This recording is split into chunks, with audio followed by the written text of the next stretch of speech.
ഈസീനു കിച്ചണിലേക്ക് എല്ലാവർക്കും സ്വാഗതം. ഇന്ന് ഞാനിവിടെ ഉണ്ടാക്കിയിട്ടുള്ളത് കർക്കിടക കഞ്ഞിയാണ്, അല്ലെങ്കിൽ മരുന്ന് കഞ്ഞി എന്നും പറയും. നമ്മുടെ കർക്കിടക മാസത്തിൽ നമുക്ക് ചുരുങ്ങിയത് ഒരു 7 ദിവസമെങ്കിലും ഈ കഞ്ഞി കുടിക്കുന്നത് നല്ലതാണ്.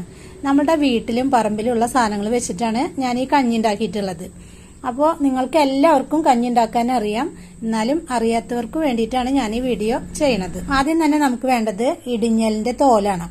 അപ്പോൾ ഇവിടെ തന്നെ ഇടിഞ്ഞലിന്റെ ഒരു ചെറിയൊരു മരം ഉണ്ട്. ഇതാണ് ഇടിഞ്ഞലിന്റെ മരം. അപ്പോൾ അതിന്റെ തോലെടുക്കണം.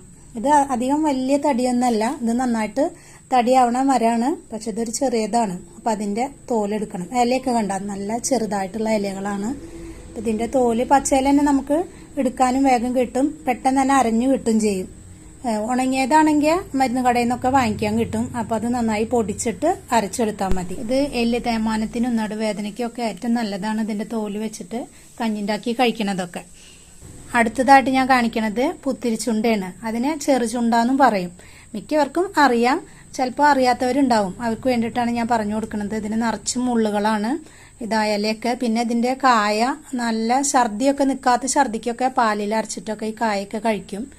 അപ്പോൾ അങ്ങനെയുള്ള ഒരുപാട് ഔഷധ ഗുണങ്ങളുള്ളതാണ് ഈ പുത്തിരിച്ചുണ്ട. ഇനി അടുത്തതായിട്ട് കുറുന്തോട്ടി. ഇതിന്റെ ഇലകളൊക്കെ ഇതാ ചെറിയ ഇലകളാണ്.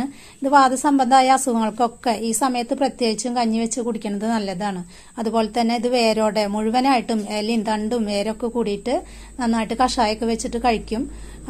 അപ്പോൾ എല്ലാറ്റിനും നല്ലതാണ് ഇതിന്റെ കുറുന്തോട്ടിയുടെ എല്ലാ ഭാഗങ്ങളും. ഇനി ഈ 3 നമുക്ക് ചതച്ചിട്ട് അതിന്റെ പച്ചയില തന്നെ നമുക്ക് അതിന്റെ തോലൊക്കെ എടുക്കണം. ഇനി നമുക്ക് സമയം കളയാതെ ഇതെങ്ങനെ ഉണ്ടാക്കിയെന്ന് വീഡിയോ ഒന്ന് കണ്ടു നോക്കാം.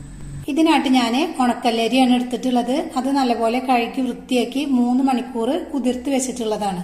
ഉണക്കല്ലരി എന്ന് പറയുമ്പോൾ ചിലർക്ക് അറിയാത്തവരുണ്ടാവും. അവർക്ക് വേണ്ടി പറയാണ് ഞാൻ. ഇത് പച്ച നെല്ല് വെയിലത്തിട്ടിട്ട് ഉണക്കിയതിന് ശേഷം അത് കുത്തിച്ചെടുത്തിട്ടുള്ള അരിയാണിത്. ഇനിയിപ്പോൾ അത് വീട്ടിലില്ലെങ്കിൽ നമുക്കത് കടയിൽ നിന്ന് മേടിക്കാനും കിട്ടും. ഞാനിവിടെ കുറച്ച് അളവിലാണ് കാണിക്കുന്നത്. ഒരു 240 ml ഒരു കപ്പില് 1 കപ്പ് അരിയാണ് ഞാൻ 3 മണിക്കൂർ കുതിർത്തി വെച്ചിട്ടുള്ളത്. നിങ്ങൾക്ക് ഇനി അളവ് കൂടുതൽ വേണമെന്നുണ്ടെങ്കിൽ അതിനനുസരിച്ചിട്ട് എടുക്കാം. പിന്നെ അരി എടുക്കുമ്പോൾ എന്ന് പറഞ്ഞാൽ പച്ചരിയിലൊന്നും ഒരിക്കലും ചെയ്യരുത്, അപ്പോൾ ടേസ്റ്റ് ഉണ്ടാവില്ല. ഉണക്കലരിയിൽ തന്നെ എപ്പോഴും ചെയ്തെടുക്കാനായിട്ട് നോക്കണം. ഇനി അരി ഇട്ട അതേ സമയത്ത് തന്നെ ഞാൻ 1 ടേബിൾ സ്പൂണ് ഉലുവ വെള്ളത്തിലിട്ട് വെച്ചിട്ടുള്ളതാണ്. അരിയും ഉലുവയും കൂടി ഒരുമിച്ച് വെള്ളത്തിലിട്ടാലും കുഴപ്പമൊന്നുമില്ല. അപ്പോൾ നല്ലപോലെ കുതിർന്ന് കിട്ടിയാലാണ് പെട്ടെന്ന് തന്നെ വെന്ത് കിട്ടുള്ളൂ. അതിനാണ് നമ്മൾ ഈ അരിയൊക്കെ ഒന്ന് കുതിരാനായിട്ട് വെക്കണത്. അപ്പോൾ നല്ലപോലെ കുതിർന്നാൽ വേഗം തന്നെ വെന്ത് കിട്ടും ചെയ്യും. പിന്നെ ഇത് പുത്തിരിച്ചുണ്ട, അതുപോലെ കുറുന്തോട്ടി നമ്മൾ നേരത്തെ പറിച്ചെടുത്തതാണ്. അതൊന്ന് ചതച്ചപ്പോൾ തന്നെ ഇതുപോലെ തോലൊക്കെ വേറിട്ടിട്ട് തന്നെ കിട്ടി രണ്ടിന്റെയും.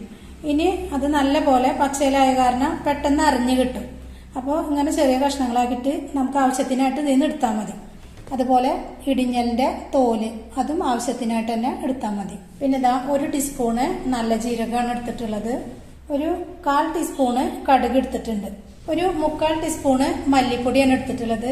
ഇനി നിങ്ങളുടെ കയ്യിൽ പച്ചമല്ലി ആണെങ്കിൽ അതൊന്ന് കുതിർത്തിയതിന് ശേഷം അരച്ചെടുത്താൽ മതി. പിന്നെ വേണ്ടത് വെളുത്തുള്ളി. അത് ചെറിയ വെളുത്തുള്ളി ആയ കാരണം ഞാൻ ഒരു 10 അല്ലി വെളുത്തുള്ളി എടുത്തിട്ടുണ്ട്. വലിയതാണെങ്കിൽ ഒരു 5 എണ്ണം മതി.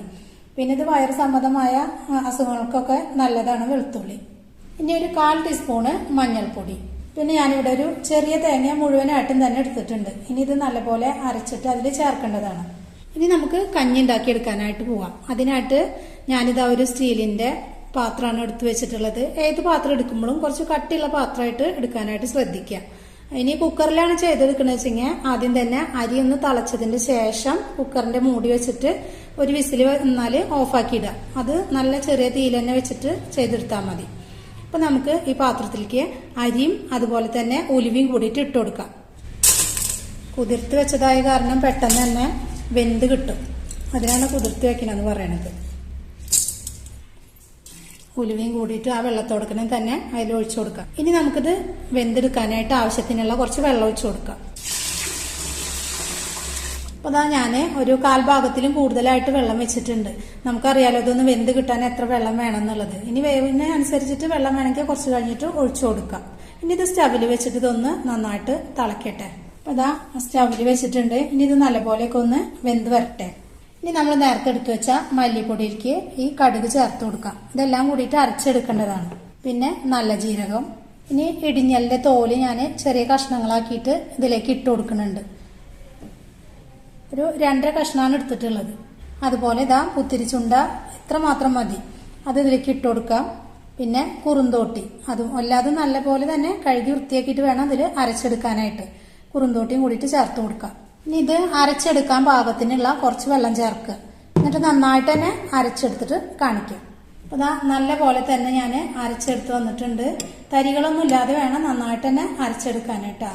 ഇനി ഇതുപോലെ തന്നെ തേങ്ങയും അരച്ചെടുക്കാം. പാകത്തിനുള്ള വെള്ളം ചേർത്തിട്ട് തേങ്ങ അരച്ചെടുക്കാം. അപ്പോൾ തേങ്ങയൊക്കെ ഇതാ നല്ലപോലെ അരച്ചെടുത്തിട്ടുണ്ട്.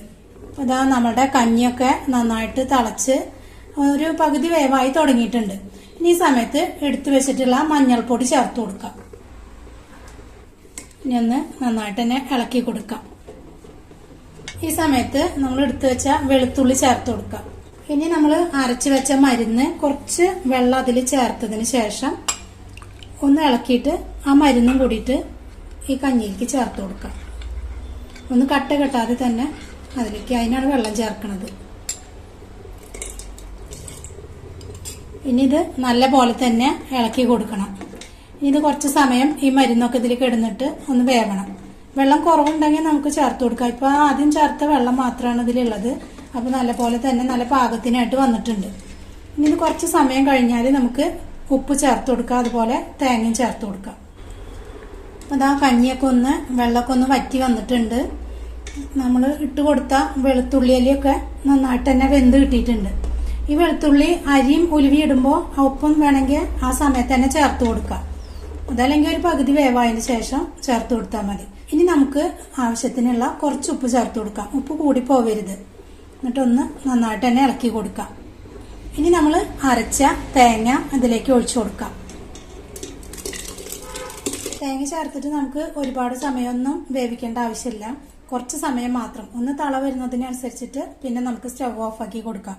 അതുപോലെ തന്നെ നമുക്കിത് ഒന്ന് പശു നെയ്യിലോ എന്നിട്ടും ചുവന്നുള്ളി മൂപ്പിച്ചിട്ട് ഇതിന്റെ മേലെയിട്ട് ഒഴിക്കാം. ഞാനിപ്പോൾ അത് ചെയ്യണില്ല. നിങ്ങൾക്ക് അത് വേണമെന്നുണ്ടെങ്കിൽ അങ്ങനെ ലാസ്റ്റ് ചെയ്ത് കൊടുക്കാം. അപ്പൊ ഇതാ ഈ ഒരു ഭാഗം മതി. എല്ലാ ഭാഗവും ഒന്ന് തേങ്ങ ചേർത്തപ്പോൾ നന്നായിട്ടൊന്ന് ചൂടായി വന്നിട്ടുണ്ട്.